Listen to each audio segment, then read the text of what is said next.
Hi guys, this is Robin with Weight Loss Apocalypse. This is a very short section of a recent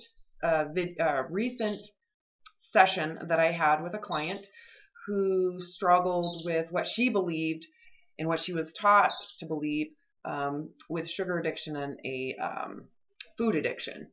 But in reality, when she came to me and I helped her understand it, she's actually anorexic and is struggling to hold herself to her extreme, radical, zealot, strict food program when she's not in her home environment. So she left her home environment in California to fly all the way over to New York to take care of her parents. And she has been away from her ease and comfort and her controlled environment and isolation for months, and now has found a fiance, new relationships, dating, love, people, parents, and during this time she has gained over 60 pounds. And she's, as I'm assuming, this is an assumption right now, with her wedding coming up, the pressure for her to get back down to that thinness, so the people in California don't know that she's gained all this weight, has become massive. So her eating issues have become just as massive as she's putting more and more pressure on herself to be thinner as an anorexic. So in this session, she talks about how she came to me in this session with her palms up saying, Robin, every time I talk to you, I feel so much better. I have more clarity. I understand it. It feels so right. I give myself grace and lenience. I'm feeling good about myself. The pressure to be thinner just goes away, and my eating issues are gone. However, I find over time that these feelings come back and the issues come back, and I just feel like I cannot accept this body. I cannot do it. And so in this short clip, we're going over briefly what's going to need to happen for her to permanently get recovery instead of it being fleeting and temporary after we talk and during our sessions. So if you want to watch the entire session, you're going to have to join Patreon. There's a link below. That's a private group. It's $5 a month. If you would like to work with me, the woman you're listening to found me on YouTube. So go to the link below to my website, fill in the information request form. I'll get back to you today, and we'll get you scheduled. So enjoy. The question is, would you be okay with that? Even if others are not? What if other people aren't okay with the fact that you're not willing to starve for them to like you? What if they're pissed that you're not thin? And they think you should diet. You'd be so much happier if you were prettier. Mm-hmm. We would compliment you.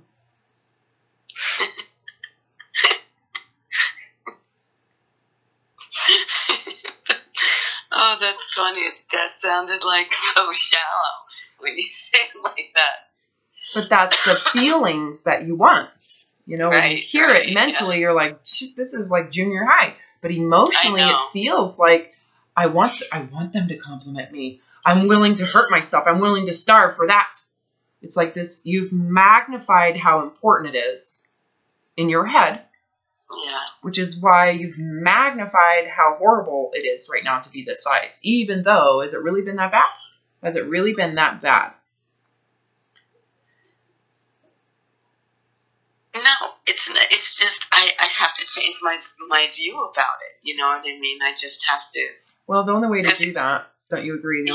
That's the question, is how do I change my view about this? Well, the only way it's going to happen is if you make the thinnerness, you reject it.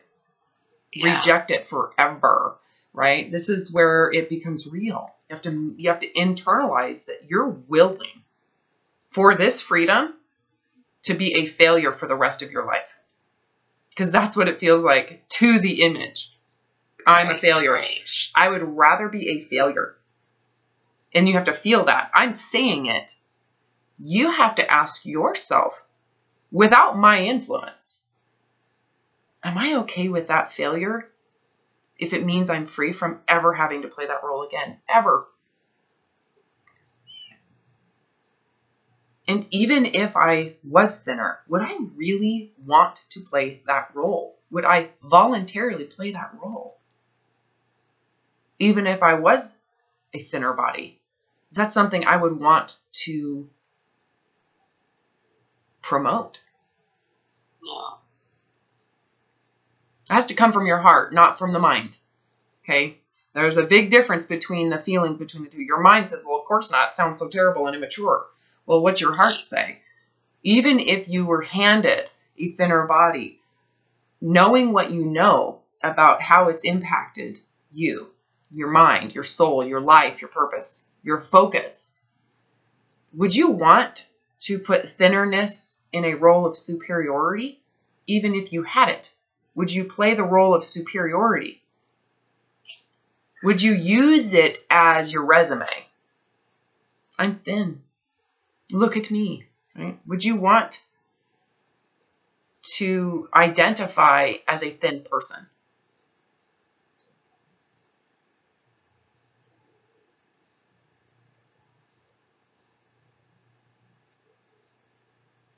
No. Would you give your body image that much power over your life? And you know what I mean when I say body image. I'm talking about thin image and fat image. It goes both directions. Do you really want to allow your body image to have that much influence over your life experience? Should it be the central battery that you believe gives you power? Or would you rather just not care about it either direction, not use it either direction, and always have a heart image as how you identify yourself? If you have a heart image of how you identify yourself, you realize that means that you have this freedom forever, as long as you have a heart image of who you are, regardless of thin supremacy or not, or thin supremacy and fat inferiority, right? If you have a heart image, does it really matter? And what happens to this access to the freedom you've been experiencing lately because you've put your thin supremacy on pause? Are you following me right now, or did I lose you? Yeah, I am. I really, I'm really struck by the heart image. Well, you've been able to live with this heart image since you've put body image on pause. And how do you like it? I love it. I love that. Well, it's truthful. You're telling the truth. It's actually real. It's like you're not pretending to be something you're not. You're actually living with your heart on the outside. Yeah. So I want you to imagine, even if you were thinner, if you ignore the thinnerness, if it does not become defining as you have created it to be, if you don't use it defining wise, if you become blind to it, as if that's just background noise, kind of like your whiteness, people who don't have, or your feminists, or your Americanism, do you wear that out? Like, that's who I am. Yeah, it's interesting. Because I, in talking about it like this, I haven't really truly thought of myself as identifying that, but I have been. Explain what you just said. When I listen to hear you talk about thin supremacy, and I can relate to that, and but as being super important and foremost in my mind and consuming my day, and the goal, and that's what I make my goals and my resolutions and my every kind of whatever Lent has always been about those kind of goals. And it just never occurred to me that because it's going on in my head, I never really realized that is what I've really made my life about, Mm-hmm. And when I look at it in other ways, like, well, your whiteness is not a part, if you know, you don't identify it like that, or you don't identify it as being, you know what I mean? It's not my identification. It is my identification. And it just, Thinness the heart is. image versus that is striking to me. Well, you can feel the difference because you've had the opportunity with this pause that you've given yourself since we started working to feel the difference. Yeah. Because you've given yourself grace temporarily. This is why it's not staying with you, is because when, you know, it's like, I'm giving you permission. I'm giving you guidance. Feel it this way, feel it that way, but you haven't really made it real for you. And I understand that. I've worked with enough people to know that at some point, if you want permanence, it has to become yours, not mine. It's not a recommendation for me. It's not something I'm trying to convince you to do.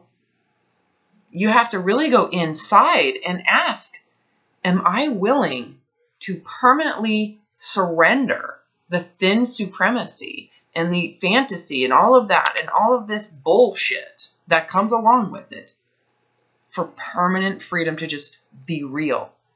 Which means you're basically saying, am I willing to be a loser? Am I willing to be inferior to thin supremacy? Yeah. In order for me to be free from giving a shit. Because if you're okay with being a failure to thin supremacists, to being seen as a worthless piece of shit to people who think thin people are superior, who literally think when they walk in a room and see you're fatter, they think they're better than you. Okay? It's no different than someone who identifies as a white supremacist. They literally believe their whiteness is who they are and how they get their worth. What's the difference between white supremacy and thin supremacy?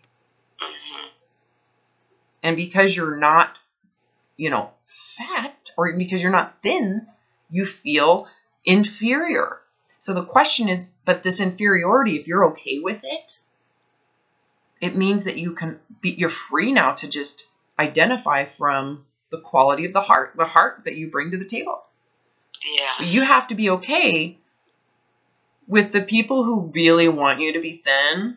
You have to be okay with them going, we're really disappointed in you. Yeah. Oh my God. Did you see her? She is like overweight. I can't even believe she's getting married in her fatness. Yeah. Yes. Right? You're going to have to be okay that those people think you are inferior. But do they understand? And this is where you have to think for yourself. Do they understand how much suffering you did for their approval? And should anybody have to suffer to that degree for fleeting moments of superiority, which is all in your head anyways? No. Right? So do you really want the thinness if it comes with all of that baggage? No. Do you really want the grandeur of it if it comes with all the baggage? Because the grandeur is fleeting. It's in those moments, right? In your social environment where you feel like, I am the thinnest of them all. Right. That's a fleeting moment where people see your thinness and you go, yes, I'm winning. And then the food shows up and you're like, right? And you suffer. And everybody that goes, wow, she's thin. What do after they notice your thinness? What happens for them? They go off and have conversations with other people. Yeah. Right? They don't care. They don't give it. Because notice how the self-centeredism makes you think that they're constantly talking and thinking about you and how, oh my God, you won the night. Let's give her the gold crown of thin supremacy. She's a winner. No one really cares about you. You know what? I'm going to make it my mantra. I'm a loser. And I'm okay with it. And I'm okay with it. No, I live like that because there's so much judgment. People bring... No, it helps. It does. It really helps. Well, that's the question is you go into, am I okay if someone goes, oh my God, she is not thin. We knew she couldn't do it. We knew it was fake.